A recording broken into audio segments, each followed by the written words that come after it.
Do you have ancestral roots in South Central Texas?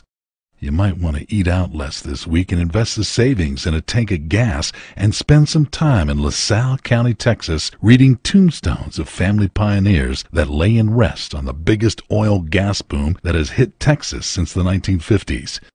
You won't see much if you take the beaten path of I-35 south towards Laredo, just miles of sagebrush, cactus, and mesquite trees.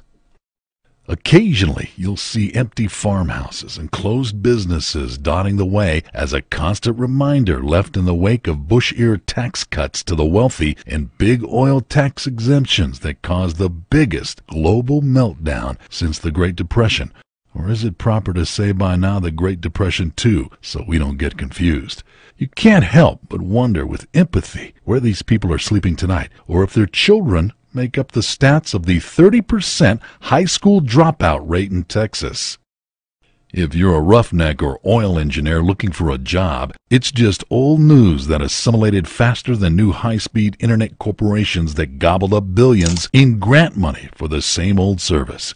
If you just want to find out about the oil rights Grandma left the family but did not file a will and probate, just head toward the Cotulla Courthouse. That is in the process of being totally restored to its original bright-colored mosaic of ceramic tiles. However, you won't find what you're looking for there because the records have been moved to a temporary location.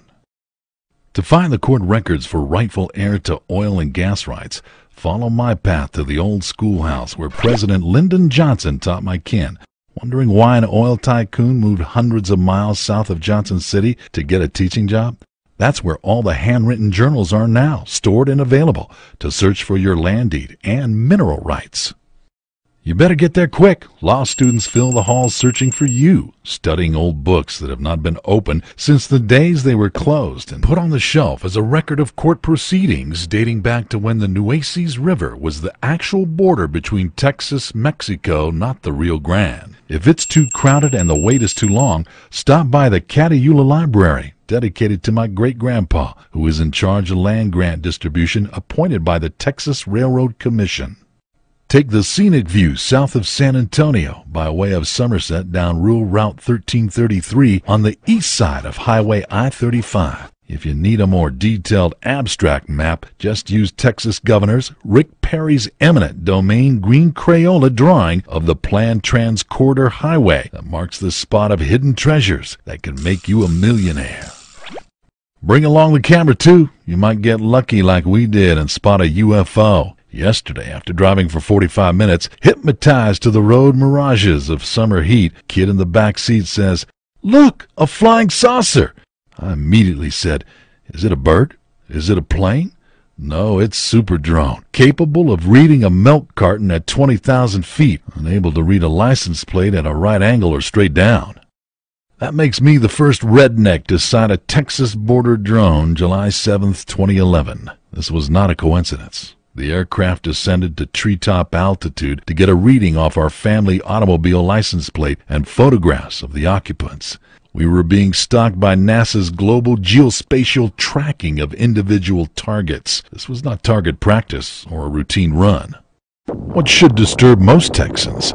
These drones go out of control frequently and wreck into what lay below them. However, the Department of Defense hopes to have FAA regulations in place so that pilotless drones can fly in Texas by the year 2015. I can't help but wonder who was piloting this pilotless drone from a remote location, targeting me once again with intent. After several reports to the Justice Department concerning low-altitude attacks by black domestic helicopters, after my graduation from the University of Texas in fall 2008, Chevy OnStar has still not paid damages to persons who bought their GPS product with a strict guarantee they would not be used to track or share that information with the state of Texas or any government agency. Maybe the stalking has something to do with the new university privacy regulations concerning disabled students, shoved under the White House carpet before Barack Obama stepped on it, which means All students with disabilities will be targeted for unofficial staff breaches, which includes disabled veterans like me. I hope to find out soon after writing all my representatives concerning oversight after they damn near killed me a few times. The new regulations should be applied while you attend school, not for 3 continuous years or lifetime after graduation. You can say Texas Fusion Centers are just like the Hotel California. You can check in anytime you want, but you can never leave. Boy, if those high school students knew that their tracking card IDs could make them a lifelong target to any politician's wish, or worse, a victim of solid state, they would all seriously think about the benefits of being homeschooled.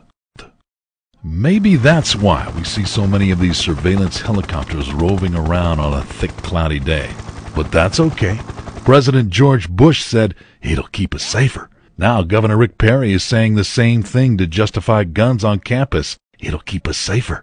What's next once you're on the list for target practice? Biolethal electronic attacks from tower, aircraft, aerospace, or any victor? How about being zapped by an electronic pulse with a petawatt of power once per second, 400 times as much as the combined instantaneous output of all the world's electric plants, while driving your pickup to the grocery store with Grandma?